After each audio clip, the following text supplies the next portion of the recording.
You have heard of collecting stamps, coins or postcards, but what about crisp packets? Yeah, a man from Lincoln has amassed a huge collection of packets and memorabilia related to the UK's most popular savoury snack. His name is Frank Munford. He lives in Lincoln. To the non-collector, they think, what on earth are you doing that for? But to a collectors, normally, they're like, oh, right, yeah, you collect that. Well, I collect coins or banknotes or that sort of thing. There's a packet there. I mean, that's obviously come out from a hedge bottom or something like that. It's a Monster Munch money box that was given to me by Walkers. Wow, that's niche. If you can beat that, Yes. We'd love to hear from you this morning. Now, you might have heard of collecting stamps, art, antiques perhaps. What about crisp packets? Never heard of it before, but we're about to, because a man called Frank Lunford from Lincoln has amassed the most huge collection of crisp packets and memorabilia related to the UK's most popular savoury snack. Sarah May Baycherry went to meet him.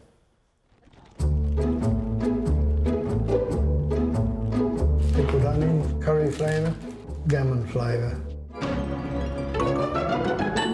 Crisps, a nationwide favourite. But for Frank, he's not so fussed on the snack itself. The packets are far better. Period of time when I was in the wilderness and I thought, I know, I'll collect anything crisp related, and that's how it started. Hula hoops around, they're staying round and they'll be around forever. To the non-collector, they think, what on earth are you doing that for? But to a collectors, normally, they're like, oh, right, yeah, you collect that. Well, I collect coins or banknotes or that sort of thing. There's a packet there. I mean, that's obviously come out from a hedge bottom or something like that. It's been kicking about. How old do you think that is? That would be 70s. I can't see the date exactly. This was a Monster Munch money box that was given to me by Walkers. It's absolutely awesome. He's done so well over so long, and I'm just really proud of what he's achieved. You can never be bored in retirement if you've got a hobby, because there's always something to search for, something to look at, something to go out for. It's ages till dinner. What do you like so much about crisp memorabilia? So I think it's part of social history. You know, when I tell people how many packets of crisps you had to send away for the butterflies, for instance, they're like, crikey me, how are you going to munch your way through all that lot? You know, it's 240 odd packets. Right, my favourite item is this box of Tudor crisp mugs, which I bought online, and I believe they're a promotional item that was given to shop owners to promote the Tudor brand. Right, lad? Aye, great flavours, Tudor.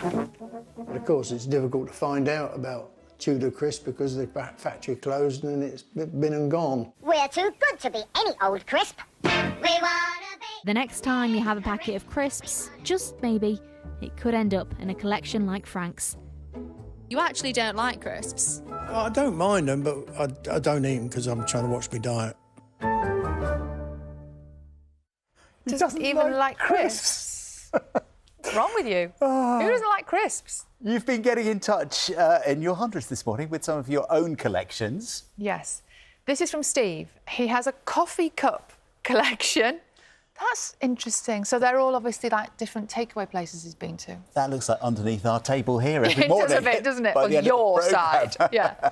9-year-old Ella has got an epic collection of That's great. key rings. Yeah, Cute. love that. Well done, Ella. And Adam sent in this photo of his collection of rare firefighter helmets. Wow, that's quite a collection. It's like police officer helmets as well, maybe too. Gosh, right, OK. Now, OK, everybody, hold on to your cornflakes before you can't show see this, John. this We next can't. image. This is extraordinary, OK? This is from Cher. Now, Cher runs a lot of ultra marathons, and she sent this in saying that she often sheds a few toenails, honestly, this is true, along the route. She collects them, sets them in resin, and has made this lovely coaster. That's one. She says she's... Could we please remove this off the screen? No, you need to collect something. You need a hobby. Are you struggling with that? Toenails. You should try it. I just think anyone who collects body parts, just not sure. Well, the good news is Cher says that's the first coaster. She's got enough toenails to make 3 more.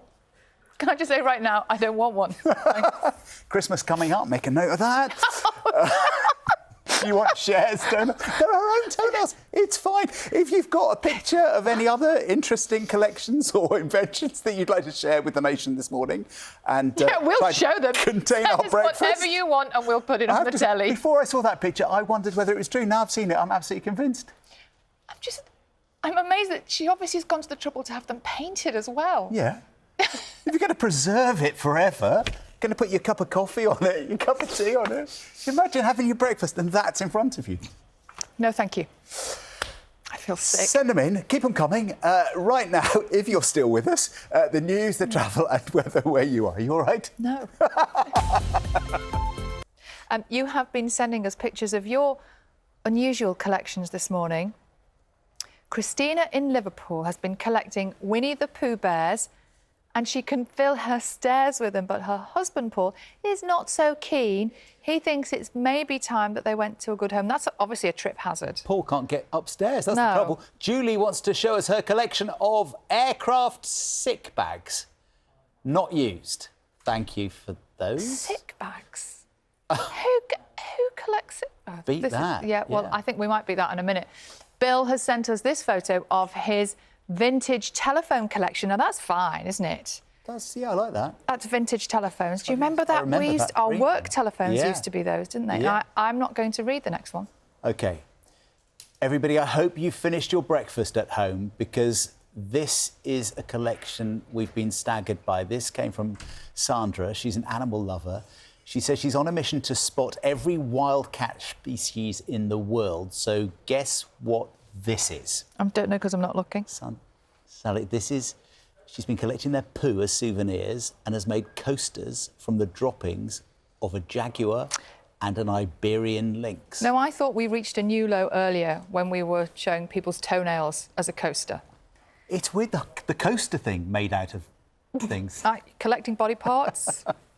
Well, thank you for that anyway. It's been an eye-opener, Sandra. We've seen quite a lot of weird collections this morning. Thankfully, that is it from us for today.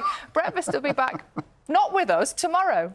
Now it's time for Morning Live. Beat that, you two. What a way to end BBC Breakfast.